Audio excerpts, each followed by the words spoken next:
So in this third lecture, I will continue the discussion of the genealogy of democracy and its very varying and meandering paths backwards and forwards through history. And I start with the Age of Absolutism, where we have a new notion of sovereign in the king, of course, tied to notions of fictive personality and the king's two bodies.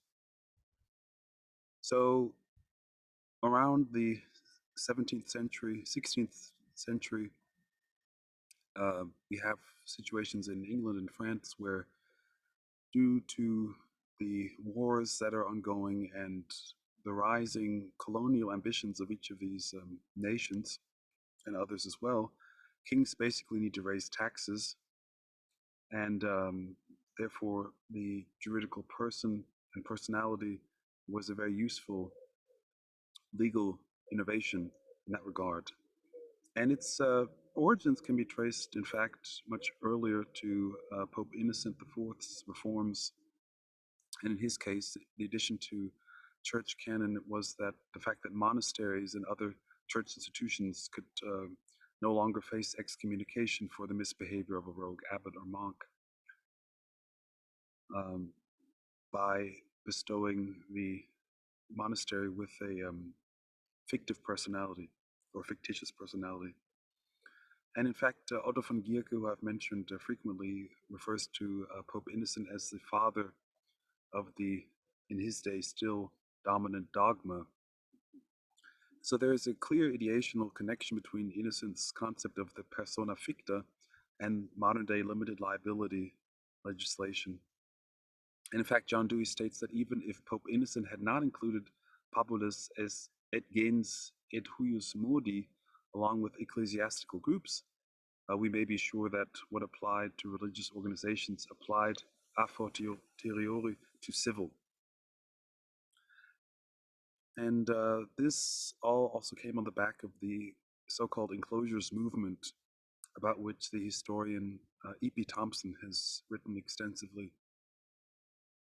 And of course, the enclosures movement, which began in England but then moved to other countries quickly thereafter, led to a sort of demutualization of the commons. And of course, this was accompanied with a shift in the legal regime where ultimately traditional communities became anomalies.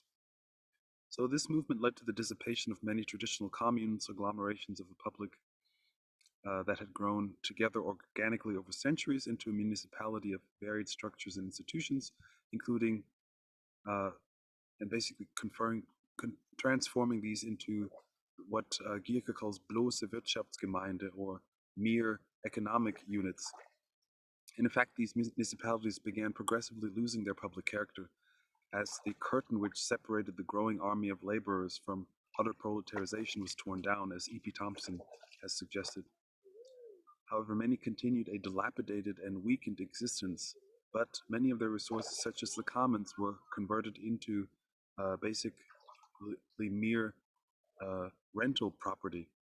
Property titles were created and sold in an increasingly unregulated way, which facilitated further demutualization of the formerly publicly managed land, as Gierke argues. The self-organized communities continued to be present in various densities, particularly strongly in Germany, in Gierke's studies in the West, for instance, in his case in Westphalia and the Rhineland and other places, but that these communities exerted no influence at the level of the law and at the level of jurisprudence, which increasingly became a domain for specialists. Thus, autonomous communes eventually became anomalies and later largely disappeared, save for key exceptions. The role of enclosures, as I've been discussing here, served as an accelerant. Thompson describes it as the culmination of a long secular process by which men's customary relations to the agrarian means of production were undermined. As E.P. Thompson argues, this process involved a rupture of the traditional integument, so connection of village custom and of right, which had coexisted for centuries. And Thompson concludes that this amounted to a plain enough case of class robbery.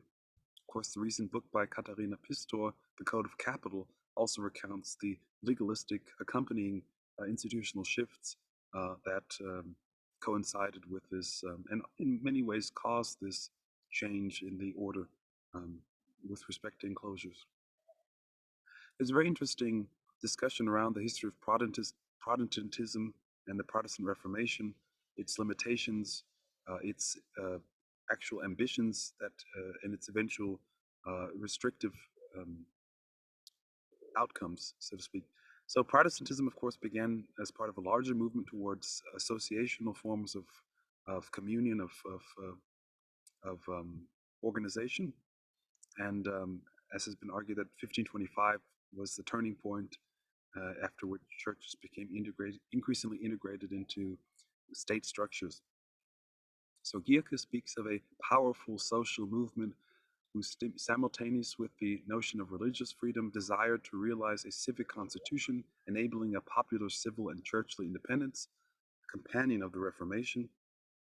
However, Gierke comments that the Reformation was unconsummated and that after the defeat of the uprisings of 1525, where you had the rises of the peasantry, the peasant wars. Of course, there was a book by Friedrich Engels actually on this topic. The Reformation was intellectually debilitated.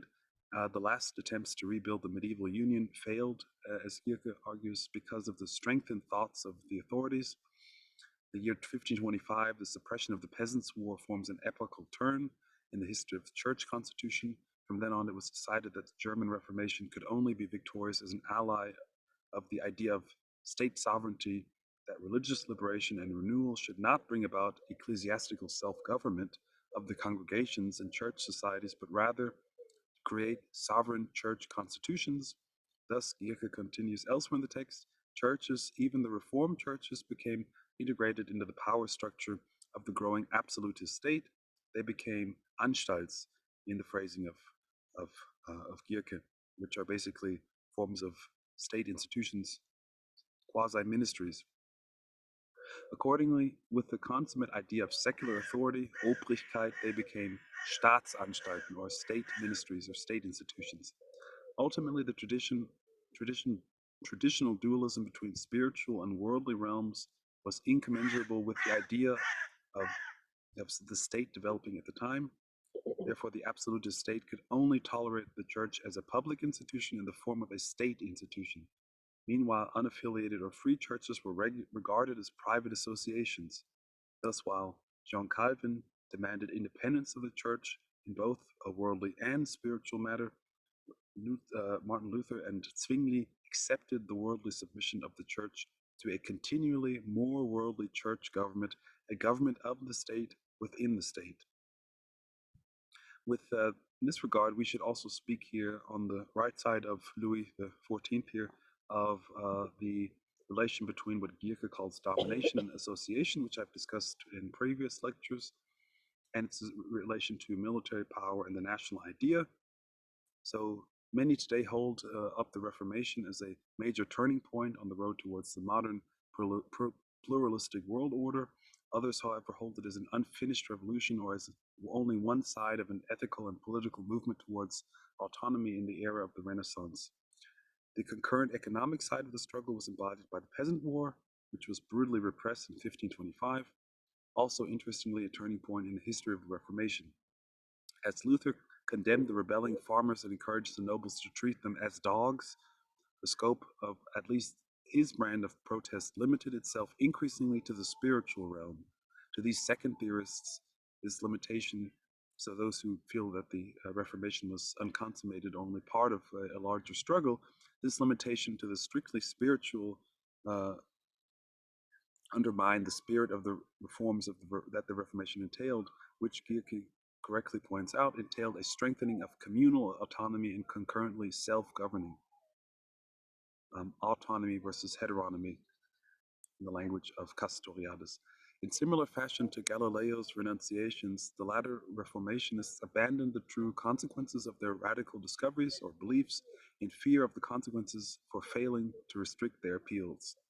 Similarly to Gierke, Rudolf Rocker, a layman historian and anarchist theorist, also distinguished what he called the Reformation movement, what he calls the Reformationsbewegung, into two separate movements, two different tendencies that must be carefully distinguished. The mass revolution, what he calls Volksrevolution, of the peasants and of the lower sections of the society in the cities, and the so-called Protestantism, der sogenannte Protestantismus, which in Bohemia, as well as in England and in Germany and in the Scandinavian countries, worked towards a separation of the church and state and strove to concentrate all power in the hands of the state, as Locke argues. Moreover, according to him, the revolutionary urge of the masses was directed not only against the Roman papacy, but was meant to abolish social inequalities and the prerogatives of the rich and powerful. Of course, we can't speak about the Age of Absolutism without talking about the millenarian movements, which also include the Puritans, who, of course, later went on to settle what became the United States. So there are examples of these amongst the Quakers, many other movements as well, which synthesized spiritual and political levels of association and adopted notions like ostracism. So just taking the example of the Quakers, they were a Protestant denomination founded by George Fox and associates during the aftermath of the English Civil War. They have historically gone much farther than the German Reformed churches in synthesizing religious liberty with a focus on political autonomy. For instance, the frame of government of Pennsylvania, drafted as a founding document of the then territory of Pennsylvania by William Penn in 1682, is considered an example of one of the first, if not the first, amendable written constitutions in history. Moreover, of course, Penn was a very prominent Quaker and a friend of Fox. Moreover, at least his father was. Moreover, in a practice that recalls both those of the ancient Athenians and Haudonesaunee, whom we come to speak of in the next section, or the Iroquois, the Quakers ostracized those who they felt threatened the community. Different from the other two communities, however, Quakers employed what became referred to as penitentiaries, where those who committed atrocities against the community were given the chance to reflect on their misdeeds, pray, and seek reconciliation with God in order to eventually rejoin the community.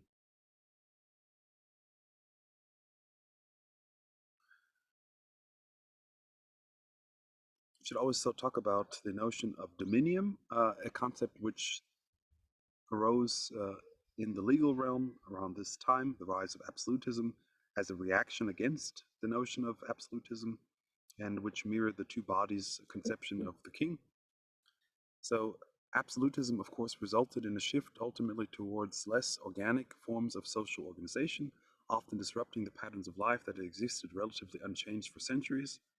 The dual nature of the body politic opened paths to viewing central authority no longer as a relation of delegation, but one of concession. The event of the enclosures is a practically particularly stark one. The Reformation, of course, was in part a reaction to the impacts of these shifts. However, as I argued before, the Reformation was never consummated and ended up shifting power from the church to the absolutist state. Therefore, the increasing focus on private property titles in the subsequent era can be seen as a reaction to the perceived threat of powerful centralized rulers. In many ways, modern contract law is still steeped in the dominion thinking, as Gierke writes.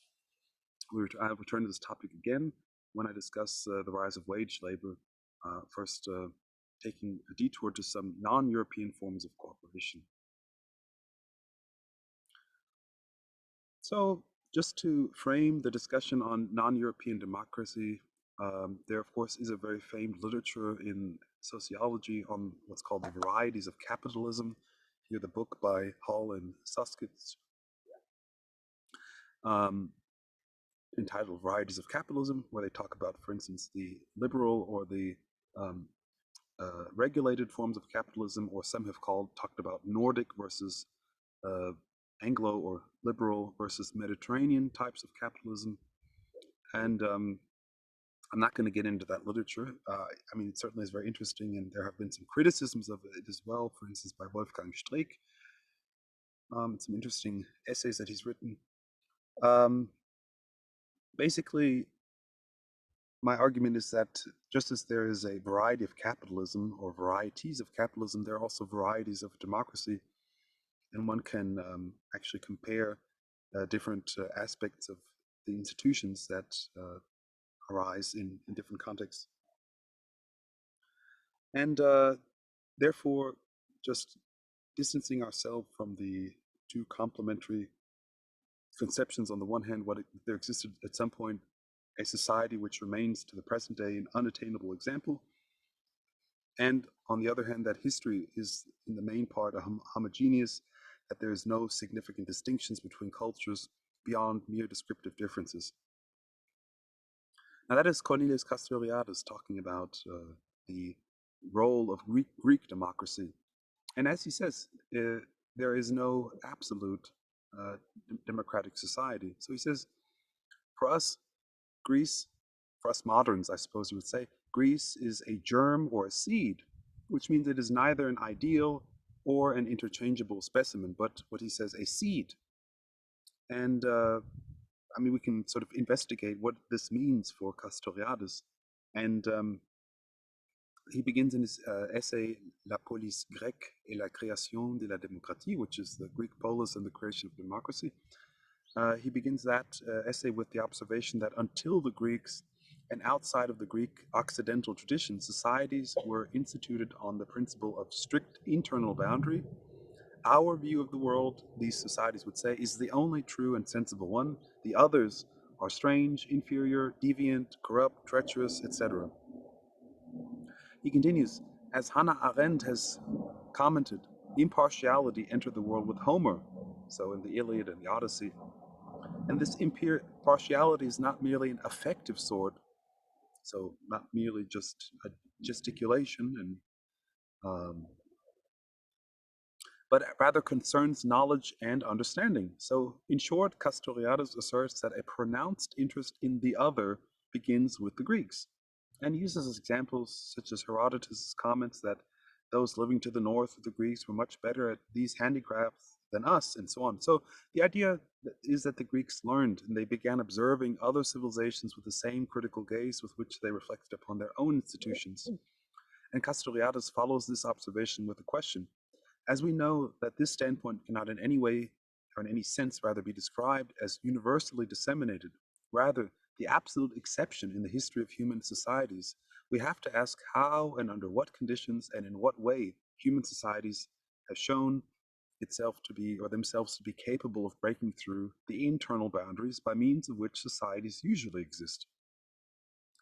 Castoriadis thus attributes these conditions to creativity, in particular a notion of society as self-creation or autopoiesis, which sees that which creates society as the instituting rather than the instituted society.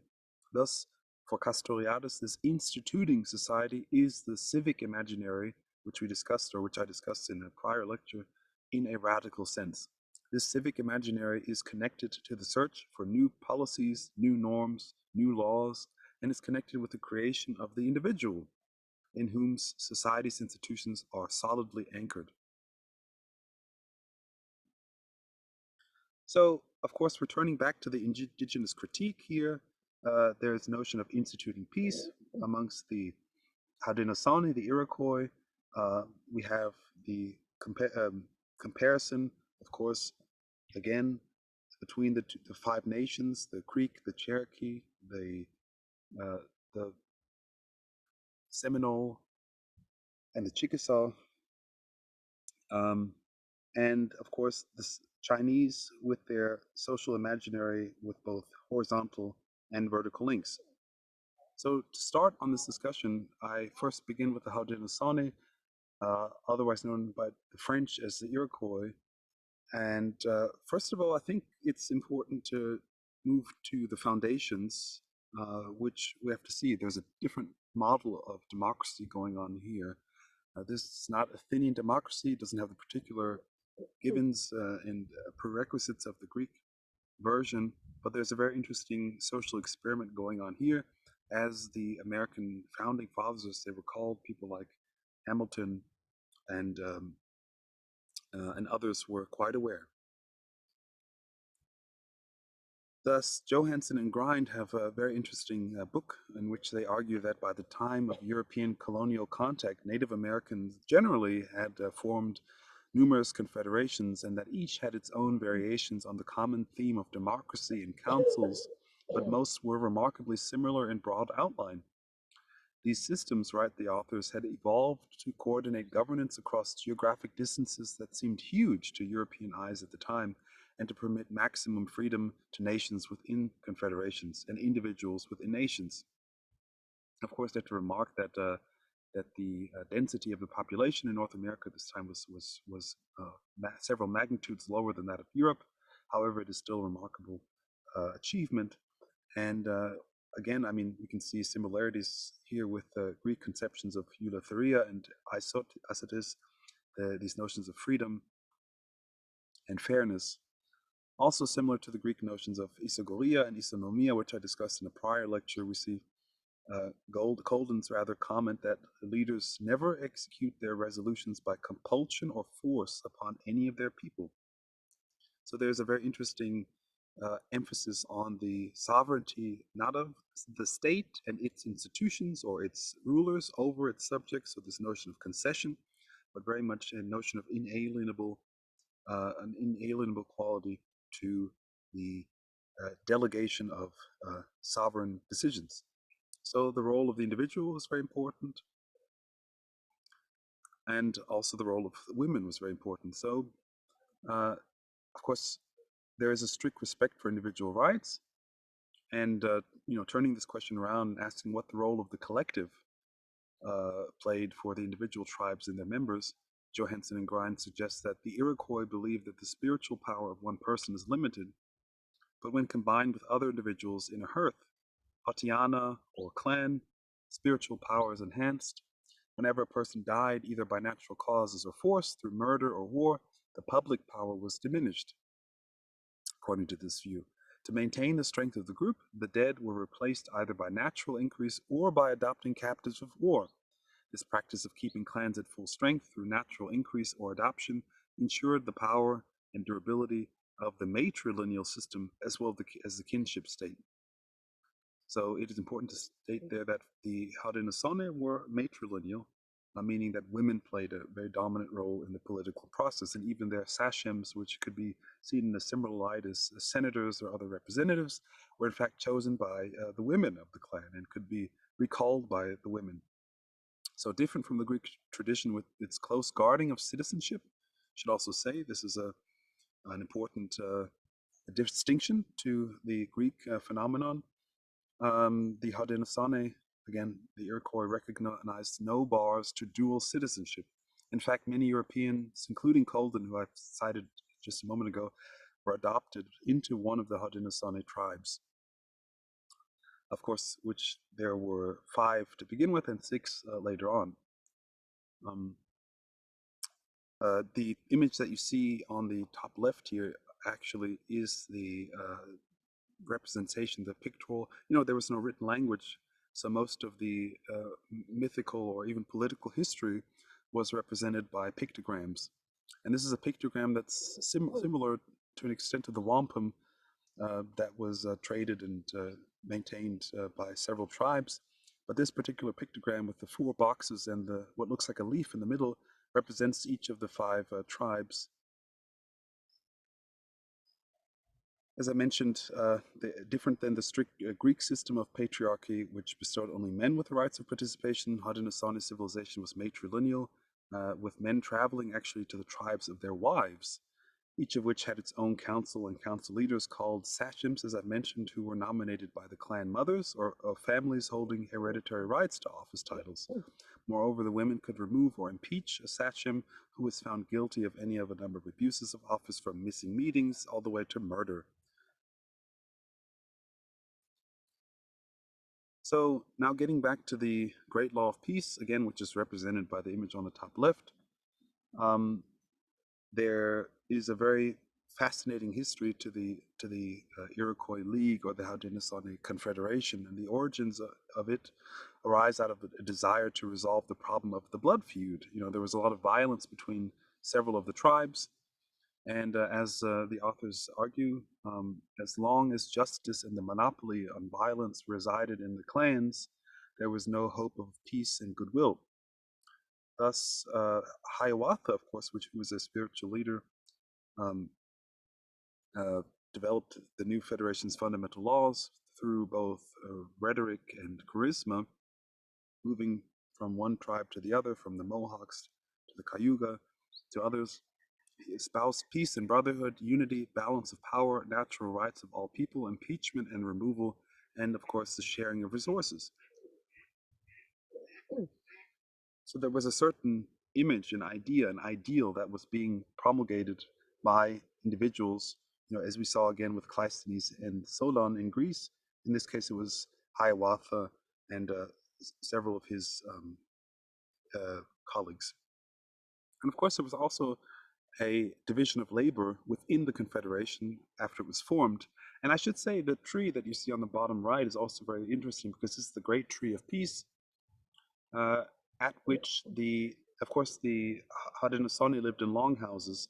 And so as the meeting to form the Confederation, which sort of lies back in mythical time, of course, records are again in pictograms, the leaders of the tribes all continued to bury their hatchets under the roots of the great white tree as a sign of the peace which they had made amongst the tribes. And of course, this is where the phrase to bury the hatchet comes from.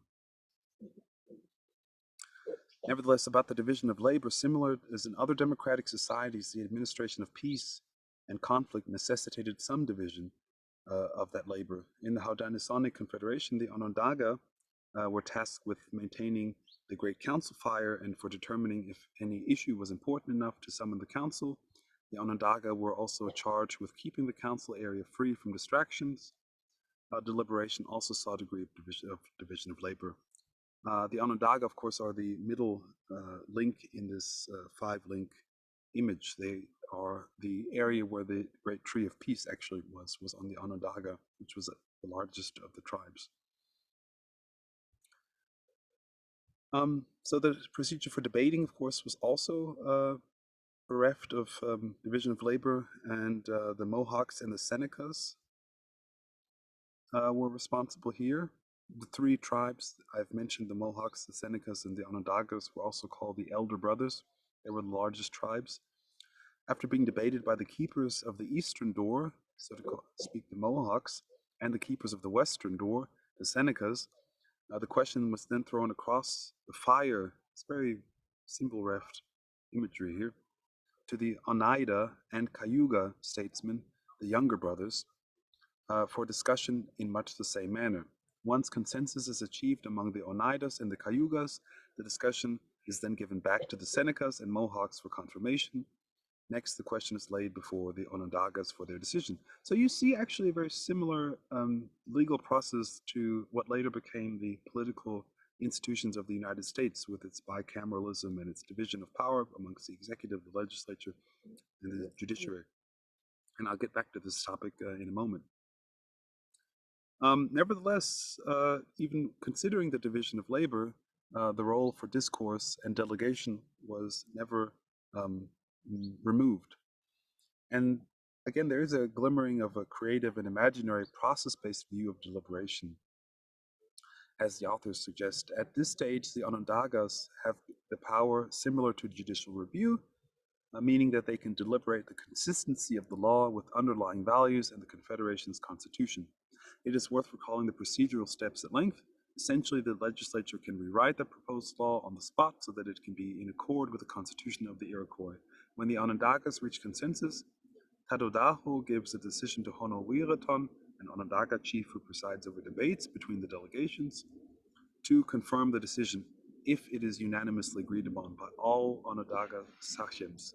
Finally, Honowireton or Tadodaho gives the decision of the Onondagas to the Mohawks and the Senecas so that the policy may be announced to the Grand Council as its will. So it's obvious here that there's not only a division of labor, but a strong emphasis on deliberation and consensus.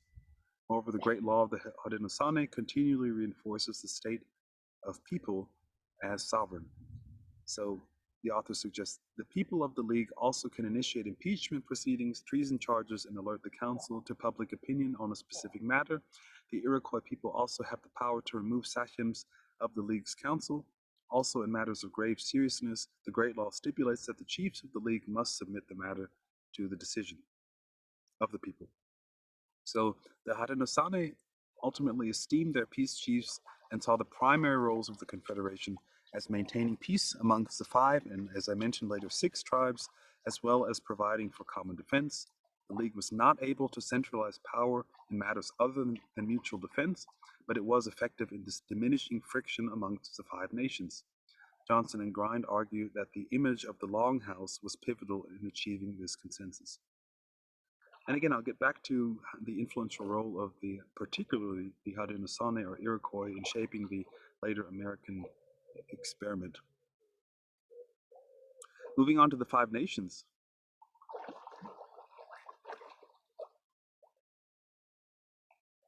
These are southern tribes that lived in what is today Mississippi, Alabama, Georgia, Florida, parts of Tennessee, and into the Carolinas. And in fact, they were the Chickasaw, the Choctaw, the Cherokee, the Creek, and splitting off from the Creek, who you see dominating most of Alabama, Georgia, and Florida, were later the Seminole. So there are many similarities and distinctions between these different tribes. And one of the um, aspects was the egalitarian structures. In terms of institutional structures, the five nations shared generally democratic and egalitarian social institutions. For example, amongst the Cherokee, James Mooney speaks of the overthrow of a corrupt political class, the Anikutani, circa 3 years prior to Western contact. Moreover, Johnson and Grind, who I've mentioned, suggests that the Creeks shared similar practices in Cherokee society. In fact, rather, Cherokee society, each adult was regarded as an equal in matters of politics. Women had an equal voice in councils and were present uh, on councils as well as serving as judges and politicians. Stammel argues that European travelers in the 18th century observed that subjugation is what they are unacquainted with, there being no such thing as coercive power amongst them. Another contemporary commented at about the same time that it is by native politeness alone that the chiefs bind the hearts of their subjects and carry them wherever they will. Thus, the Choctaw, like the Cherokees, elected leaders from each town or village and sent them to a central council, a system that has been characterized as amazingly efficient, combining elected officials, unlimited debate, civilian rule, and local self-government. So about the political community, there can be said that what can account for the difference in the form of political community present in the different nations is a difficult problem to solve.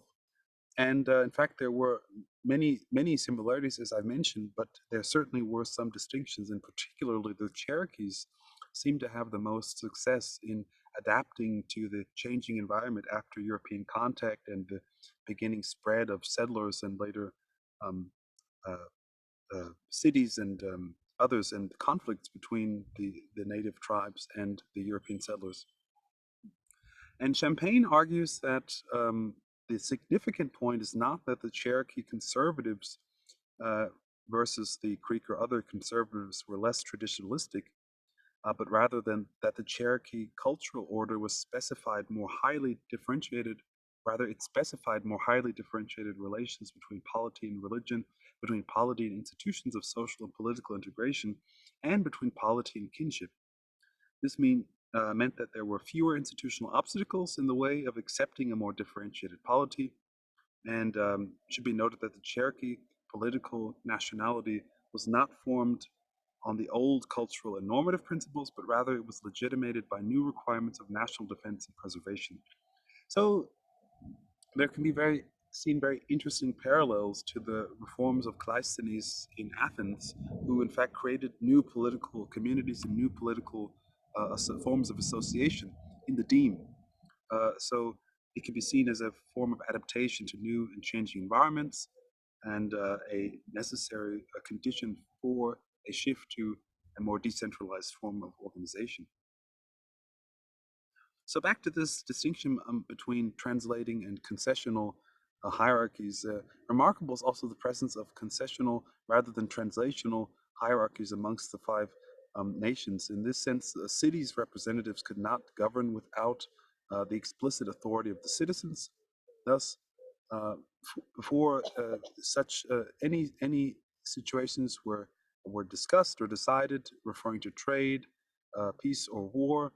Um, before these decisions were made, every representative of the people received the opinion and the assertion of intention from every citizen, tribesman, or person who this person represented. Thus, the citizens again had to be consulted before any final decision was made. Before any such decision was made again, a public plebiscite was required. So these are again very clear limitations of the delegated role of representatives. Again, they had to get the opinion of the citizens before they went to make a deal, and then before that was enacted, they again had to get um, the approval of the polity. Such democratic traditions inspired European merchants, missionaries, and settlers who spoke of a plebiscitary democracy and a people governed by the people. One may even speak of Creek influences in the United States Declaration of Independence. It should also be noted that European settlers early on intermarried with the Creek. So, can talk about two of the tribes in more detail. I think the Cherokee and the Creek are very fascinating examples. They can also be seen as maintaining an instituting rather than instituted society, as I cited Castoriadis earlier, which allowed them to adopt European traditions. So when Champagne asks what it was about the Cherokee that it was that made them so precocious and adaptive to change in the external environment, Champagne concludes that hegemonic political relations were not decisive in determining the formation of the differentiated polities. Thus, as the Five Nations all faced similar conditions, only the Cherokee formed a differentiated polity. Other variables and conditions aside, this should have made similar as the case of the Greeks under Cleisthenes with the Cherokee through the process of historical events, social political solidarity, and societal differentiation are negotiable and changeable. In more linearly positivist terms, says Champagne, because the dependent variable differentiation of the polity is an institution, it also acts as an independent variable. Institutional orders, thus, are not merely outcomes, but are part of an ongoing interaction that makes the stuff of historical process and social change. Of course, there was also forms of social welfare and different um, institutional structures that were very important for the development of these differentiated structures. At the same time, we have the Creeks, who already enjoyed a higher standard of living of their own when Hernando de Soto discovered them in 1540. A higher level of living as the average European at the time, it should be said. Around 16,000 citizens inhabited 60 polis, or 60 uh, cities, dwellings, that formed a confederation. Generally, the solid houses offered more comfort and cleanliness than comparatively medieval European village communities. Each city had an elected magistrate, with a miko as executive. The miko did not have executive power and had limited roles of giving recommendations. The magistrate, on the other hand, consisted of two classes of councillors, the miknige and the eknaulgia. While the eknaulgia represented the interests of other cities, the miknige was responsible for public buildings, town planning, house building, field work, etc. While a third class of istake, retired older respected mikagni, acted as advisors. The istake served as the collective memory, managing each city's archives and being responsible for chronicling a city's history as well as being responsible for education. So again, there's a similar role as the Athenian Iroquois. Um, so in honor of Salman Rushdie, who just was stabbed recently as a notion of the Midnight Children, there's a notion of the interaction and interdependence of the rising American nation in the 18th century and the influences on that nation of the indigenous cultures. So, which include symbols and imagery, also notions of political institutions such as confederations, and also a melding of various influences that include but also extend beyond the mixture of European and various European and native cultures and traditions. Thus, Grein and Johansen suggest that by 1776, revolutionaries such as John Adams began to note the existence and influence of American and Indian ideas upon American life. On January 24th, 1776, in Cambridge, Massachusetts, John Adams attended a dinner with George Washington, his staff, several Kahunawaha, Mohawk chiefs, and their wives. During the course of the dinner, Washington referred to John Adams, one of the Massachusetts delegates to the Continental Congress, as one of the members of the Grand Council Fire at Philadelphia. Adams noted that the Mohawks were impressed with Washington's introduction. Adams observed that several of the Kahuwahas were part French, and that one chief was English, having been captured in his infancy. Adams was excited about the meeting with the Mohawks. He stated to his wife that he was much pleased with this day's entertainment. By the summer of 1775, Adams was immersed in affairs concerning the Iroquois and the planning of a meeting in Albany in August and September of 1775. In 10 years' time, Adams became quite familiar with some aspects of Indian governments. He discoursed on the need to study Indian governments since they were one of the best examples of separation of powers, the personal independence of the Mohawks, the Sachmanship of the Iroquois Confederacy, and 50 governing families gathered around the center of his defense of the Constitution of the United States of America of 1787.